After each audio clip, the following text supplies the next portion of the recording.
My research of the last year has led me to the conclusion that not even low Earth orbit is possible, that the International Space Station is a hoax, and all manned space travel is fake. First though, let's have a look at the International Space Station. I want to talk about some of the anomalies I see there. For the inside of the International Space Station, there are a couple of zero-gravity tricks that they use to fake it. The first is they have a complete mock-up of the International Space Station built on the inside of an airplane, and that airplane does a bunch of rises and falls. It does a upside-down parabolic trajectory, and that simulates zero gravity. The other main way they simulate the zero gravity is with suspension in front of a blue screen, and they use that trick for extended periods of time, for longer than 45-second segments. But they can't move around as much. They can't do the acrobatic flips and rolls in the extended mode. So there's full motion mode where they can fully move around, and that's faked in a plane, and then there's suspended or extended mode where they're suspended by wires in front of a blue screen. They don't move around as much, but they can make the scene last for a longer period of time. In this scene, Chris Hadfield bends down in order to adjust something, and you can see on the back of his shirt a couple of upticks on either side where you would expect wires to come in on either side of that harness in order to support it. Of course, they've computer graphicked out the supporting wires. You can't actually see them, but what you can see is a very slight discoloration where it's slightly lighter and then it goes slightly darker. And that's strange. That shows a couple of things. First of all, it shows that this isn't live from space. They're often portraying that this is live. Of course, these things are fully choreographed and edited in advance to make sure that there's nothing too obvious that you can see that gives away that this is a suspension in front of a blue screen hoax. The other thing it shows is that this is not raw footage coming to us. This is edited stuff. This is supposed to be a legitimate space program. This is supposed to be the International Space Station, and we should be able to see whatever's going on. But they edit things, because the whole thing is edited. In one extended mode scene, Chris Hadfield on the right is going back. He's going back, and then he just stops. That's an odd motion. You would expect, if this was true zero gravity, that you have to support yourself, you have to stop yourself on both the top and the bottom of your body as you're drifting back. If you just stop yourself with your feet, then your head will rotate backwards. Conversely, if you just hang on at the top with your hands, then your feet will still keep moving. You have to support yourself at both the top and the bottom of your body, but his hands, Chris Hadfield's hands, aren't touching anything. He just goes back and then he stops, and that's odd. You can see a sort of a harness sticking through the t-shirt of Chris Hadfield. It's a harness that's around the waist. That's how they're supported. Also notice that Chris Hadfield has the habit of bringing his knees up. That's because his stomach muscles aren't as strong. He doesn't have as much midriff strength as some of the others who are able to elongate their body and make the hoax look a bit more realistic. He's constantly bringing his knees up because he's not as strong as the others. Occasionally, though, the others bring their knees up too. Notice that in the extended scenes, which seems to be done in front of a blue screen, like if you have a look at this guy going back towards the screen, there's some strange shadows there, look like they're CGI'd in. Using computer graphics, they edit out the supporting wires and edit in these rotating floating objects. They always seem very concerned with the object. Chris Hadfield looks at it very closely. You don't want the object getting too far out of control, because if it starts bouncing off the cabin in a weird way or goes back to the blue screen, it could ruin the whole illusion.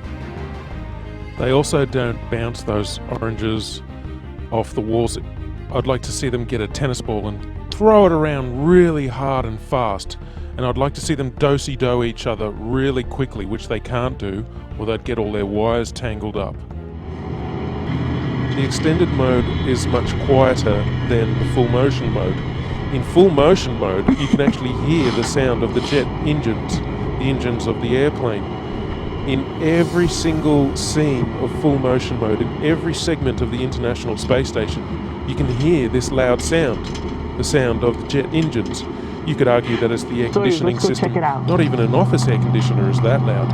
And why is there a loud sound in every segment of the International Space Station?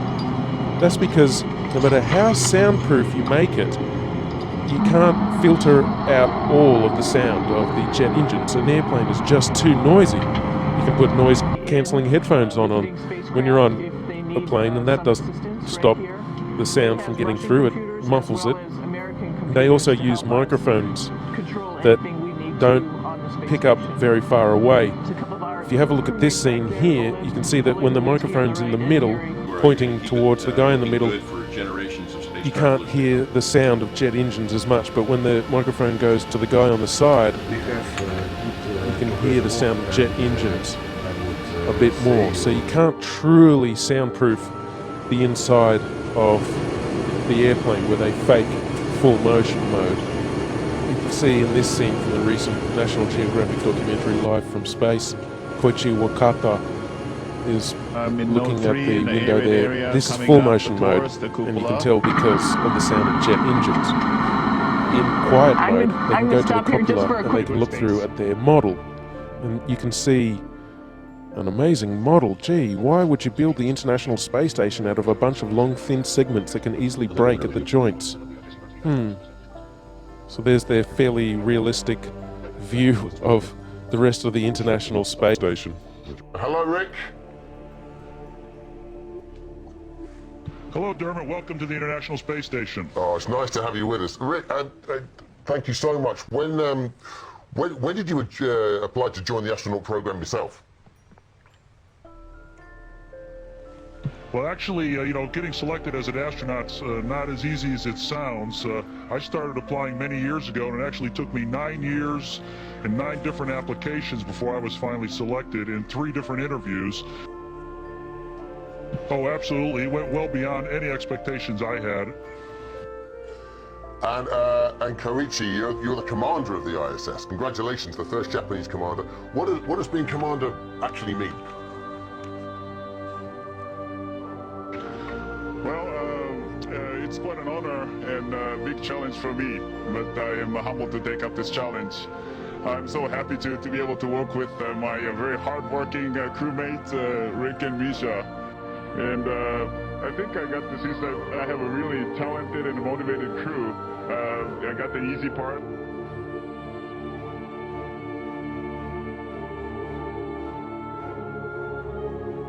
Just to make sure that they're eating fine and they're sleeping fine and just having fun up here. And I need to make sure that we have good communication with the flight control team. It's a wonderful team all over the world.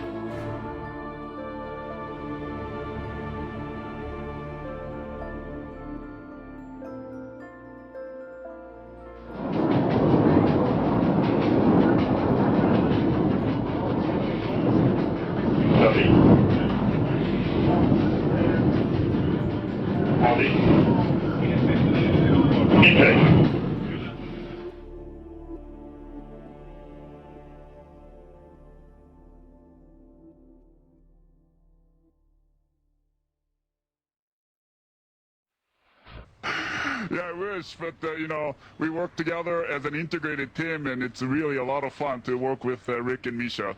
And what's the reaction been like in Japan? Actually, they really liked watching the change of command ceremony last Sunday, and I had a lot of feedback, and like to many international partners of the International Space Station program, to Japan it means a lot to have its own representative, to have a chance to command the International Space Station.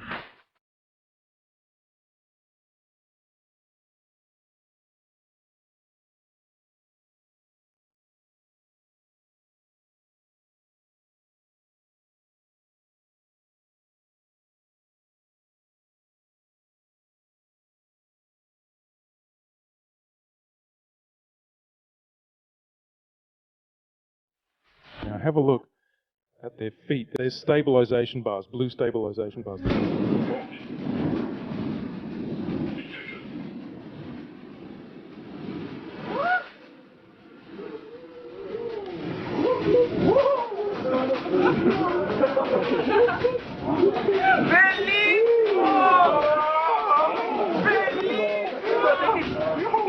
counterbalance the rotation. As he moves away from there, he moves forward. And once again, he hangs on to the bar on the side with his left hand to stabilize himself.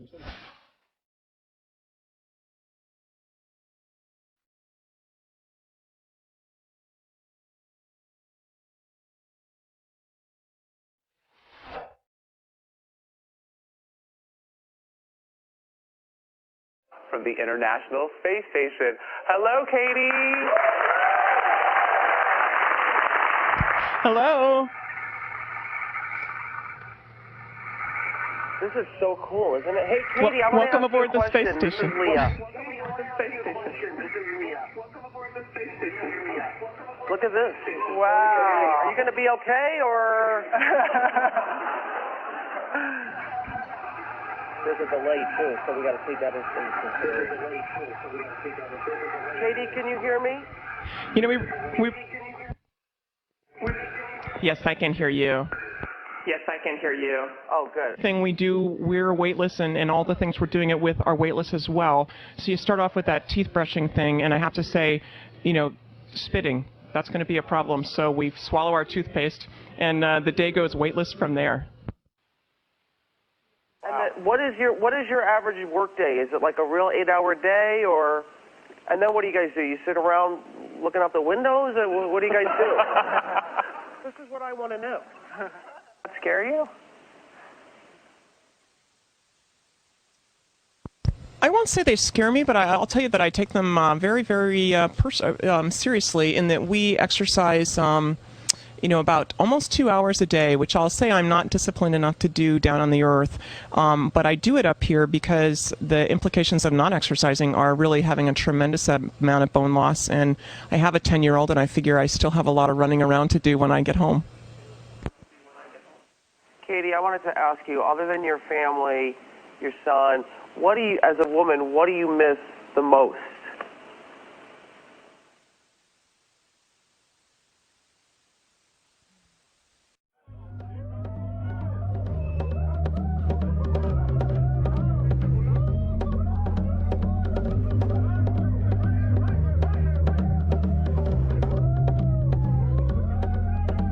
Like jelly beans, but then how to eat these in space?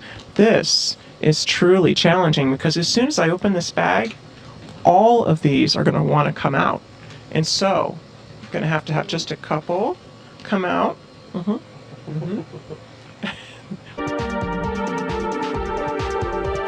Japan, and that brings us to Koichi, who's in the Japanese lab Kibo. So Koichi, walk me through what you're working on in this lab. Yeah, this is an experiment called Spheres. And these satellite robots are specifically designed to function in the microgravity. They contain the software that the scientists are testing. At first, this looked like a full motion scene to me, but on closer inspection, I think this is a suspended mode scene. When it's sped up, you can kind of see them swinging, and it has the same backdrop as the other suspended mode scenes. And then there's this weird part. Rick Mastracchio puts out his hand and he moves forward. Maybe he's using his feet to wedge himself forward somehow, but it doesn't look like it. The floor is smooth. His foot is behind that blue handle that's attached to the floor that he keeps both of his feet under and keeps shuffling back and forth on. He sticks his left hand out and then he just moves forward. He is Superman. That's how Superman moves forward. He sticks out his arm and he flies. Another aspect of the illusion of space travel is space walks.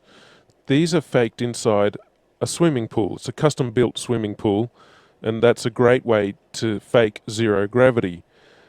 About 6 months ago, in 2013, a gallon of water leaked into one of their spacesuits in a matter of seconds.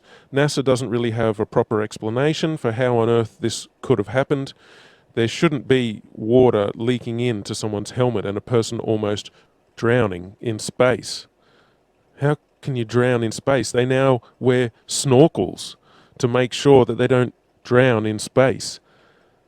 How can this be happening? A snorkel in space? There could be some water in the porous plate sublimator. When they were on the moon, They supposedly had about a gallon of water, but that cooling system is supposed to be well away from their head. There really is no sane explanation for why a gallon of water would leak into someone's spacesuit, unless you realize the whole thing is faked inside a swimming pool. In this scene, you can see the Chinese spacewalk, and you can see a bubble coming up from the guy's suit. How do you have a bubble in space? Space is supposed to be a vacuum, not a swimming pool, but it's obviously just a swimming pool filled with water. Obviously, there would be some equipment that they could only fix from the outside, but a lot of these spacewalks, it seems like equipment they easily could have configured to be accessible from the inside of the International Space Station. It seems more like an excuse to get out and show their other space trick, which is the faking of spacewalks in a swimming pool.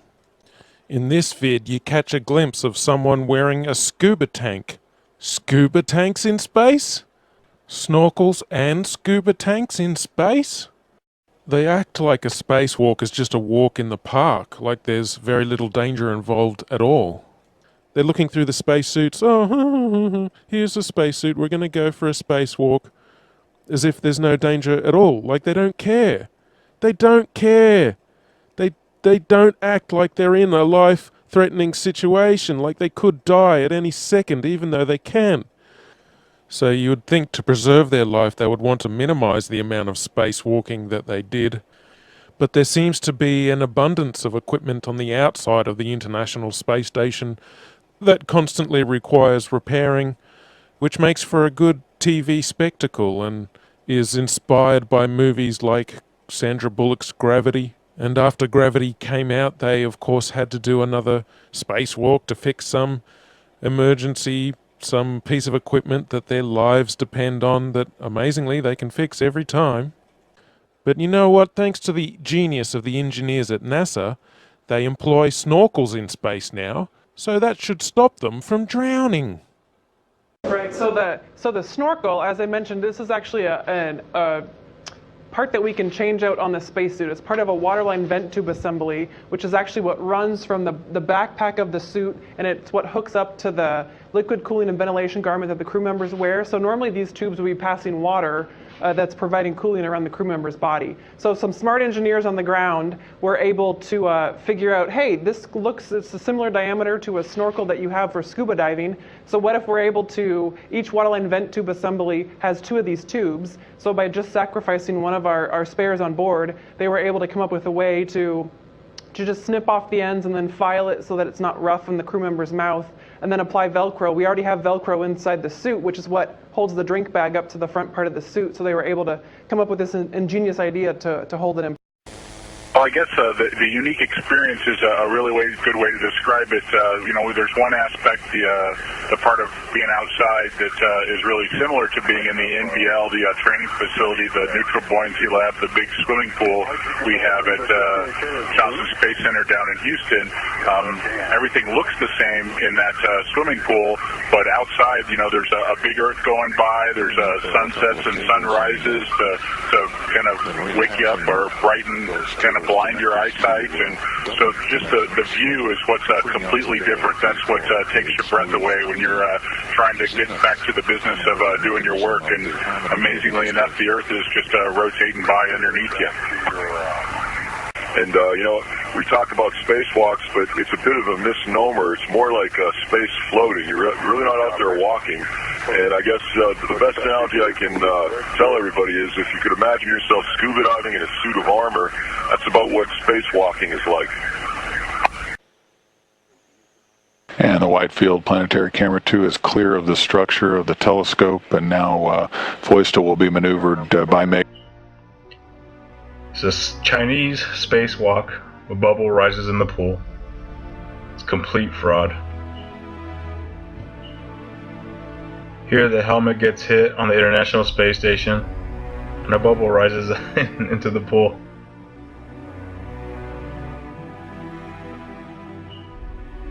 This spacewalk from NASA isn't even a month old yet. And here's a bubble taking an odd trajectory because it's in a water pool. It even curves because the water is it's not motionless, it's moving.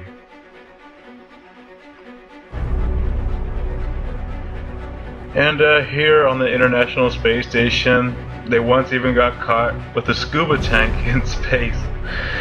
It's ridiculous that they get away with this shit. What's even more ridiculous about them filming spacewalks in a water pool, and spacewalks are impossible, is that the women for the hoax perm their hair. Here she's in front of a blue screen, and the background is not moving. The cable is completely still. And in real life, there would be airflow in the space station. The space station will be making adjustments that would not stay fixated. It's just a screenshot. And they just put it in the background. It's blue screen. And her hair is permed for this ridiculous hoax. This is a video that I made about the absurdity with their hairdos. They perm their hair. It's ridiculous. Their hair stays fixated. The public doesn't notice that their hair is permed. And yeah, the women are completely ridiculous on the space station. In 0G, hair is moving through air. It behaves like hair moving through air. It does not stay fixated into position. And yet, when you watch them on the International Space Station and you look at their hair, it always stays in a particular position relative to their head, and it doesn't flop around naturally like it's supposed to. And here is Perm Lady Head. I mean, look at her. She looks like Medusa. She looks like she has fixated snakes coming out of her head. It's permed like that. Here and be pretty relaxed. Everybody has a hand.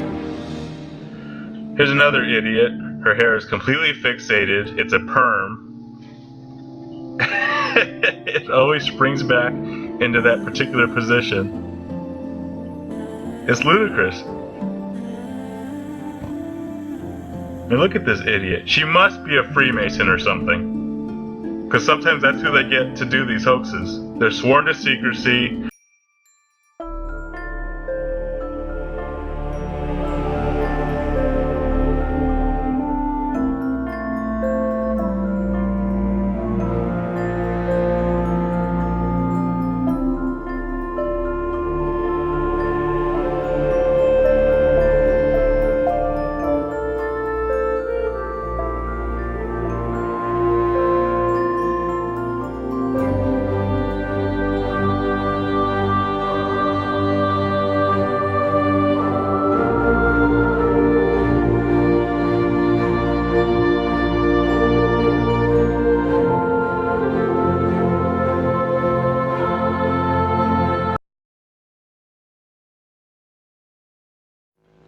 Just 24 hours ago, the 6 crew members had an opportunity to conduct what now has been the traditional change of command ceremony. They gathered inside the Japanese Kibo module for that activity, in which Max Sarayev formally handed over the reins of the command of the International Space Station to Butch Wilmore. There were opening remarks from Reed Wiseman and Alexander Gerst. So for your viewing enjoyment, let's take a look at yesterday's change of command ceremony. Okay, welcome everybody to the Expedition 41. Now notice Clive Davis always holding his hand into a fist over fist. Now, in the Masonic world, that means time is up. His time has not come up yet. So who does he referring to when he holds his hands over his fist? Someone's time is up, is Whitney. Okay, welcome everybody to the Expedition 41-42 Change of Command. This is Reed Wiseman. I'm joined with Alex Gerst and Max Sarayev, and the three of us are heading out tomorrow. So we just wanted to kick it off by saying a few words. And for me personally, this is the most unique ship with the most amazing crew and the most incredible ground support that I've ever worked with. And it's been an honor and a privilege to spend 165 days up here. And with that said, I'm looking forward to heading home tomorrow with these two. And I'll hand it over to my German colleague, Dr. Alex Gerst. Yeah, they say this is the most complex machine that humanity has ever built. Now, even after half a year on board, event of this, and let me introduce a new commander of International Space Station, Captain Wilmer Butch. Thank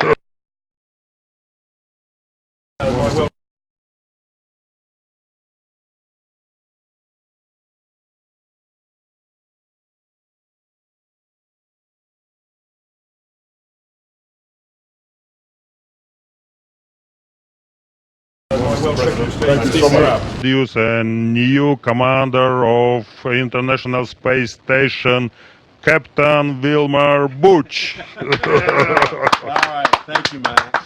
Hey, I want to congratulate you on a great tenure as commander of this engineering marvel. It's nicely done, Max. And to the whole team here, thanks, guys. It's been a wonderful 2 months. We're going to miss you guys when you leave tomorrow. And for the team on Earth, it's an amazing, as Alex said, it's an amazing accomplishments day in and day out, things that takes place here. And you think about all the people literally around the globe working together for the common good of mankind. And I want to, like as they said, thank everyone as we go forward. And with that, we'll say increment 42 has begun. All right? Congrats. All right. Congratulations. Congratulations. Thank you all.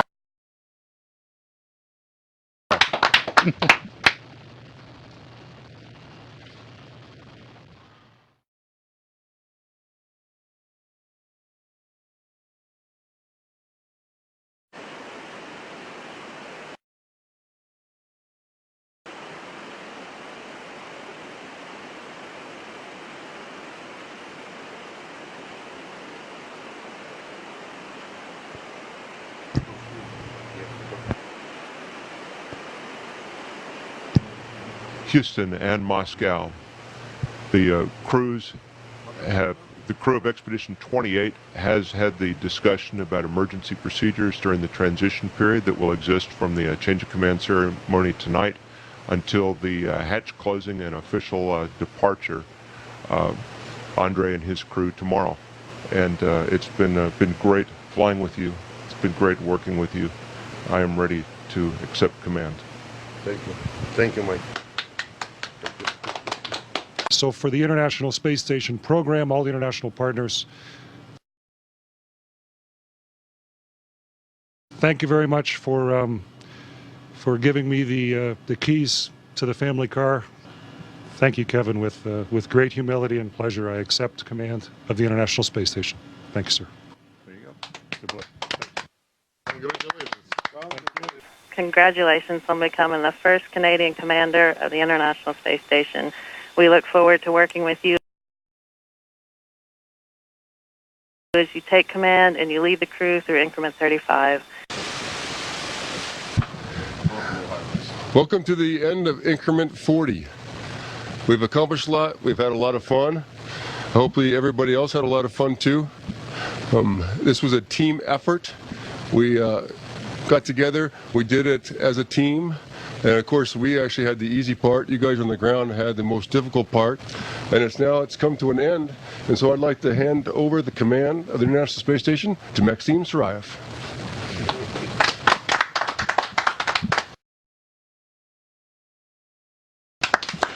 Thank you very much and welcome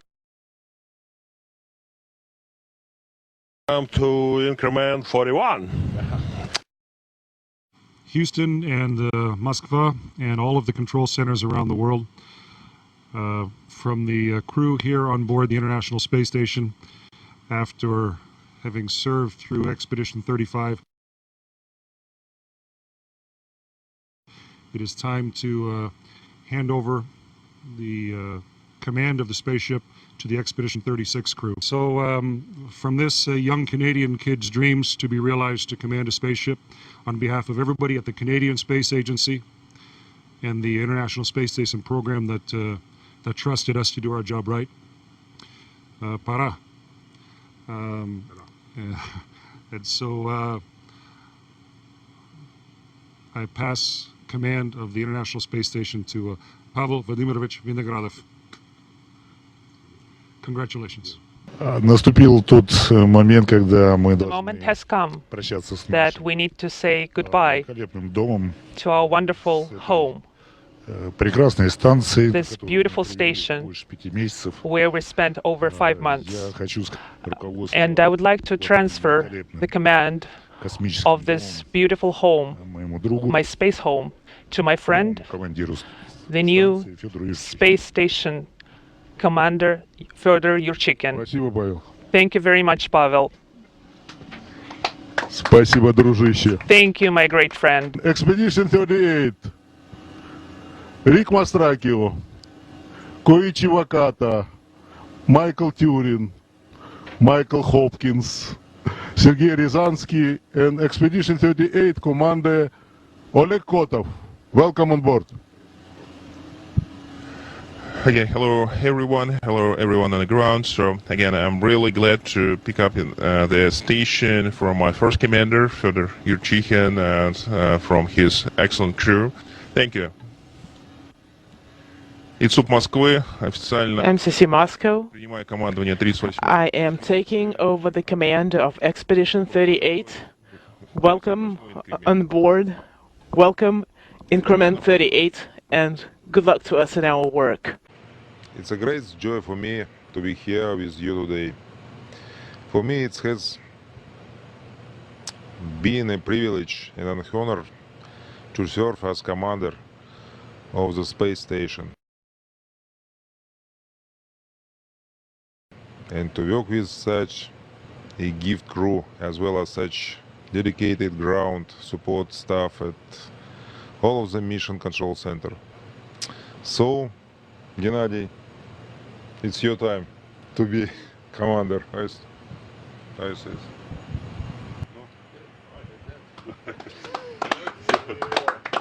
That's it.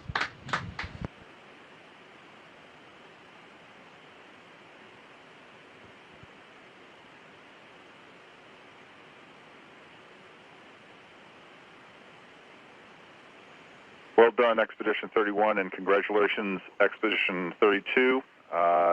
It's a pleasure to work with all of you, and we look forward to many days and hours working with you, Expedition 32, and looking forward to congratulating our friends back down on the ground, Expedition 31. Lots of things could go wrong. They're on the edge of death every second, yet they act like giddy children with gay abandon. Another curious thing is, take this piece of exercise equipment. They've deliberately detached it from the wall so that it's not directly attached to the side of the International Space Station, so that when they exercise, when they do their movements, the movements don't translate to the station and don't move the station around. That's a wonderful concept. I like that idea. You wouldn't want the station to be moving around a lot. The problem is, this piece of equipment is the only thing that they isolate from the International Space Station. Every other movement is translated to the station. They don't care. They don't bother to isolate the station from the people moving around inside. They grab these blue handles, which are all over the station. They often have to stabilize themselves on these blue handles. There seems to be so much motion in the International Space Station. If you take Chris Hadfield, he's moving through the station at breakneck speed, and then he stops himself on the wall. That motion is going to be translated to the station. The station is very big, it weighs many tons, but in space there's really nothing to stop these motions from moving the position or the orientation of the space station. The International Space Station uses several large gyroscopes for attitude control to maintain its proper orientation and so on. And there's a reaction control system consisting of rockets as backup, supposedly. We can only presume that the rocket-based reaction control system isn't employed very often, as they don't talk about it, given that there are so many people inside moving around, moving gear around all the time. And every time the solar panels were moved, every time the Soyuz docked with it, there would be motions impinging on the station, and this would move the station. So what you'd need is a system of rockets on the outside burning fuel in order to stop the International Space Station from misaligning, from moving out of place. When it comes to satellites and things in orbit, you don't want them moving around a lot. The International Space Station changes in altitude somewhat, supposedly. It goes up and down. They supposedly bring up 3 tons of water every year. That's hard to believe, but let's take that at face value. But they never talk about huge amounts of rocket fuel. But even without the rockets, all of these motions of the astronauts and the solar panels moving around would put tremendous strains on the joints, and they're not flexible joints. Having a huge airproof flexible joint of that size would be an incredible engineering feat. They don't have them anyway. There's not supposed to be any relative motion between sections. The International Space Station was made piecemeal. They started off with one section and then they added another section. It consists of a bunch of tubular sections which are joined together. It's an ad hoc design. Here are a few scenes from the tour of the International Space Station that they take you on. And I notice that there's no airlock between sections. This means if there's an air leak in one section, they will be affected in all sections. They're quite likely to all die. You could wear the spacesuit, that would work for a few hours until you had to eat, and then you'd have to take the spacesuit off and you'd be exposed to the vacuum of space and you'd be dead. The porous plate sublimator only lasts for a few hours anyway. Sometimes they're tethered. Do they have tether points on the inside of the International Space Station? Not likely. They don't really design it with life in mind. You could argue that they all scramble into the Soyuz and try and get back to Earth in the event of an air leak. Well, that would be very odd. They would have to completely change and recalculate all of the re-entry parameters if you're going to cram all 11 people or however many people they have on there. They have many people on the station at the same time. You also couldn't cram that many people, all 10 or 11 of them, into the one Soyuz at the same time. They only ever have one emergency Soyuz escape capsule. You couldn't cram them all in. It's very odd that they're up there in this life-threatening situation where an air leak could happen at any time and they could all die, and there's not even enough lifeboats for them to make it back to Earth. Having no airlock in between sections is very odd. The more sections they add to the International Space Station, the more dangerous it becomes, and yet they don't care. They just add as many as they like. Check that out. Sun sets, the space station gets brighter. This is just a bunch of bogus garbage. You can only see it if you speed it up. You won't notice it in real time. Look. What could be, if the sun is setting behind, what could be brightening the space station? And notice how they changed that scene too. It cuts. That's because this is bogus garbage. How is the space station, supposed space station, visible after the sun has set behind a supposed round Earth horizon? How? Look at that. Sun sets, space station gets brighter. But notice the sun has been disappearing, supposedly. But yet you can still see this. What's shining from here to reflect light off? The supposed sun. You cannot see the sun from free space. You need the Earth's atmosphere to see the sun and the stars. How they are able to see this is beyond me. The sun is setting. Watch this here, how it gets dark.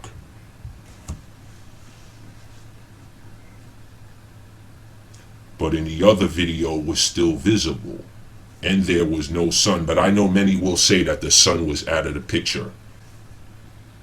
It's just garbage. And you're being lied to. And NASA cannot hide it anymore.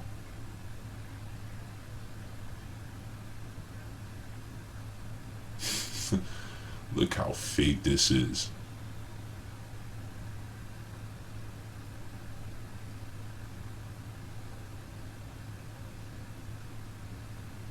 Look at that.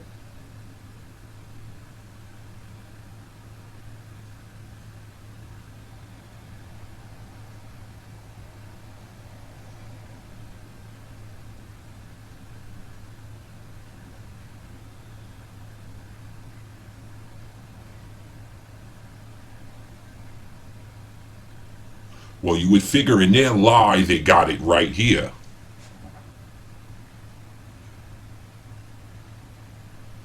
Gone. Sunsets, space station not visible. Look at that. You can't, there it's visible, there it's invisible.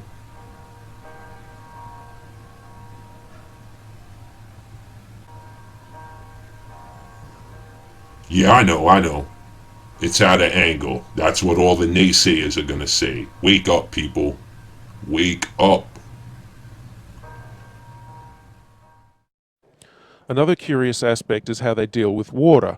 There's no proper shower, so they must be incredibly uncomfortable and stinky the whole time, yet they have huge smiles plastered on their face. They can't have a proper shower. Nevertheless, they must use some water in order to clean themselves, in order to clean their hair. What do they do with this water? Supposedly they have suction for when they urinate, but aside from that, there are no special vacuum sinks.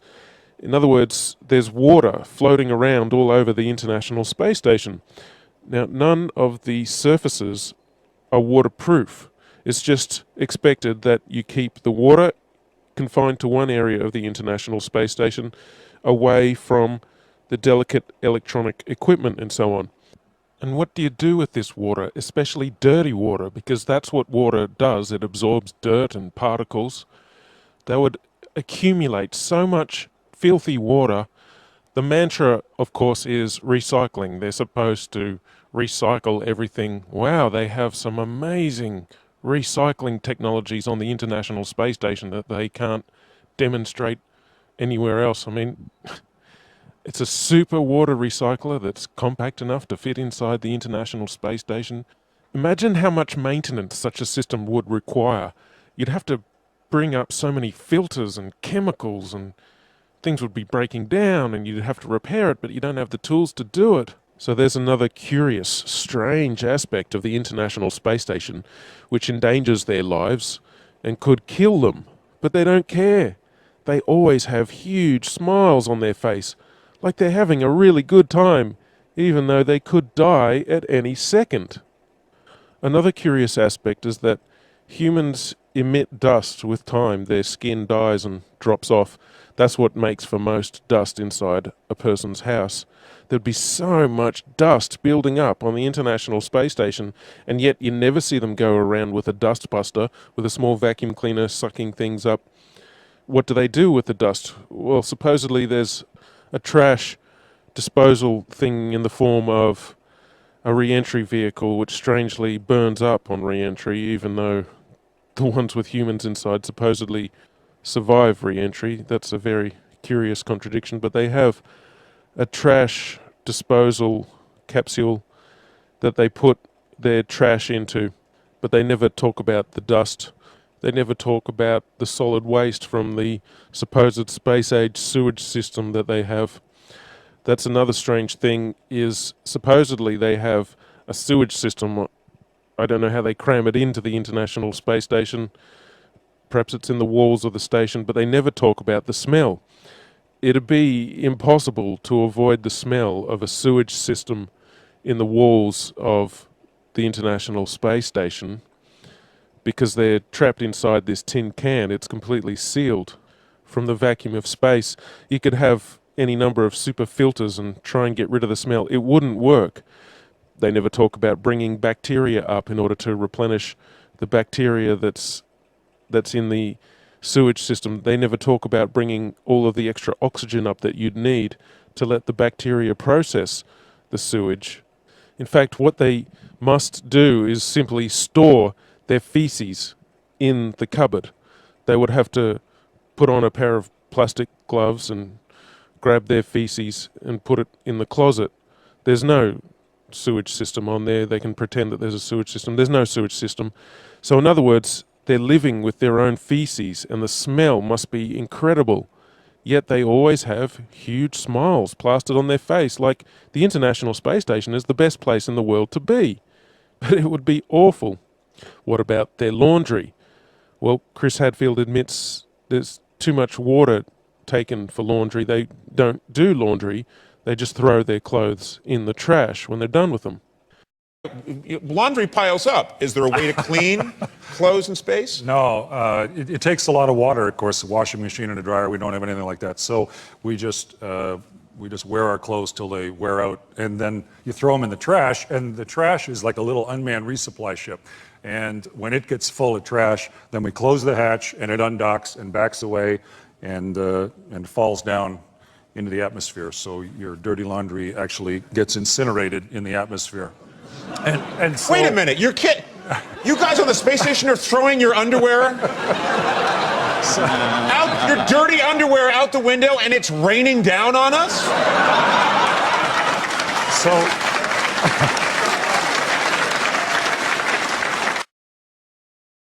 So take this woman, Sunita Williams, has supposedly been on the station for 200 days.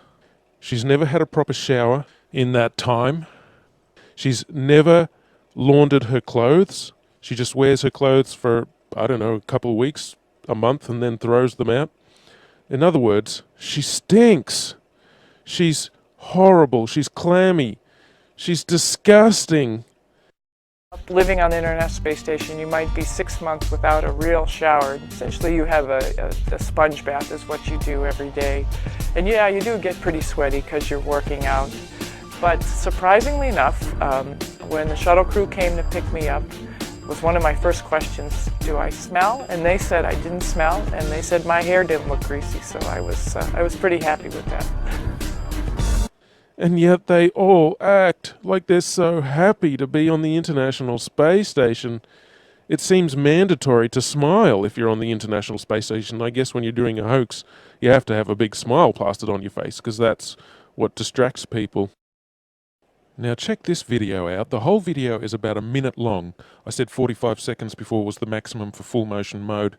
It may be more like a minute that they can do this full motion zero gravity mode, because then the airplane finishes its parabolic trajectory. It has to dip down for a short period of time. There's double the gravity. Anyway, have a look at the end of this, and there's a strange motion to the center. Take a look at the way it moves. It kind of skips out of her control a couple of times.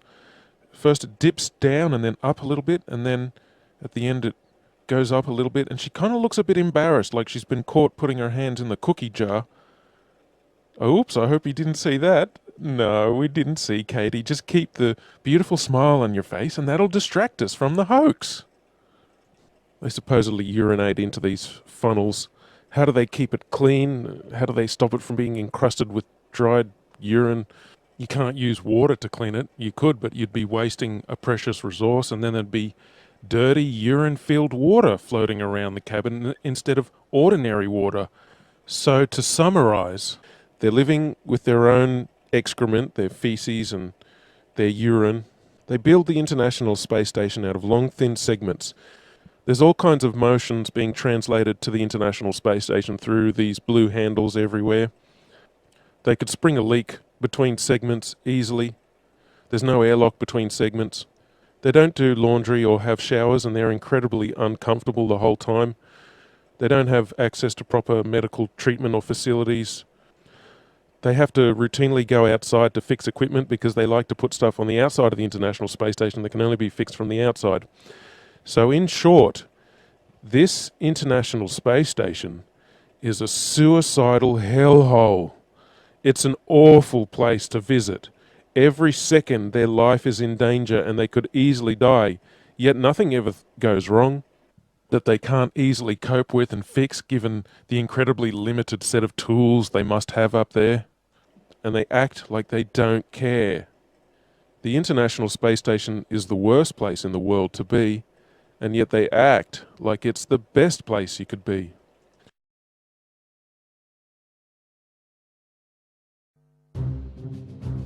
Space, the final frontier. Man has been traveling here since the 60s. All of them brave voyagers, highly trained astronauts, not everyday people until now. Our mission, to take ordinary members of the public, put them through a rigorous training regime on an isolated Russian military base, and then blast them off into space. Or so they'll think. Unbeknownst to them, they'll never actually leave UK soil. The scene is set. The countdown to launch has begun. Will the contestants even want to go into space? And if they do, will they fall for the biggest practical joke in television history? We're about to find out in Space Cadets.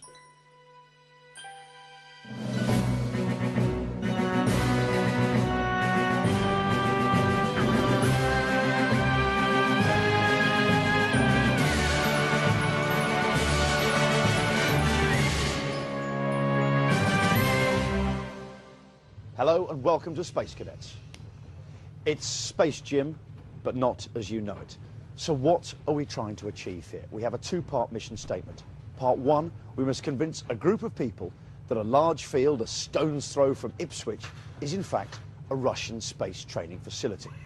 Part two, we must convince this same group of people we're going to put them in a shuttle, blast them into space for 5 days, where they'll make history as Britain's first televised space tourists, when in fact they will be in this high-tech shuttle simulator based on genuine NASA blueprints in this aircraft hangar here in that same field near Ipswich. Now, if they last the full 5-day mission without rumbling us, they'll each walk away with a bundle of cash.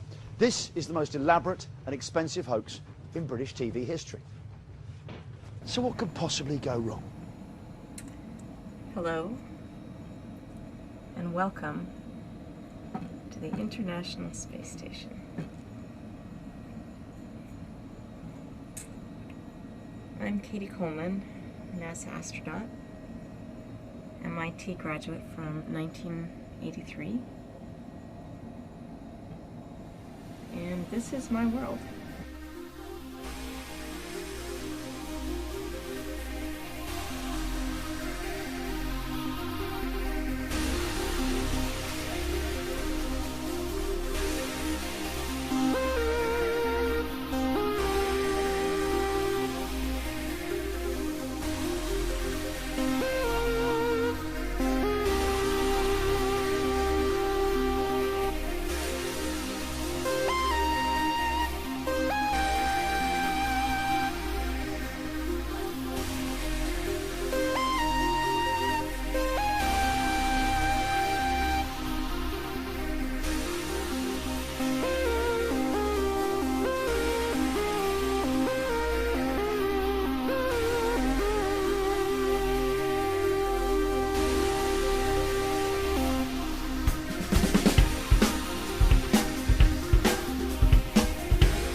Fake ass shit.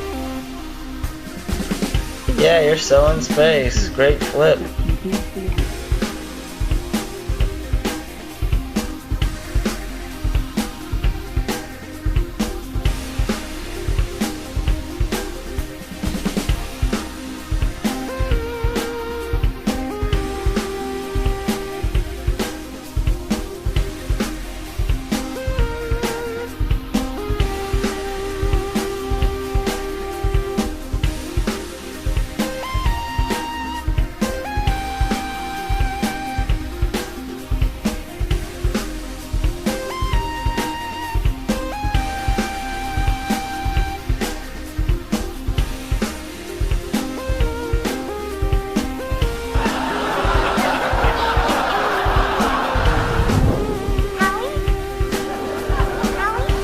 Hey, there's my beautiful bride. You see me? How are you? I'm amazing. I mean, this is even better than I dreamed. I look out the window and it's all so unbelievable. Well, when we look out the window, Emerson, the thing that we see and notice the most is planet Earth. Some of our best windows face the Earth, and it's very blue. Hey, look, this pen is floating. How crazy is that? Oops. You realize you just laid your ass off to your wife and your mother. You don't have to shout, Raj. It's not like I'm an astronaut floating around in outer space. Oh, wait, I am.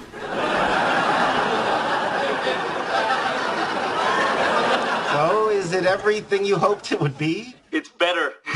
I wake up every morning and I just can't believe I'm on this incredible adventure.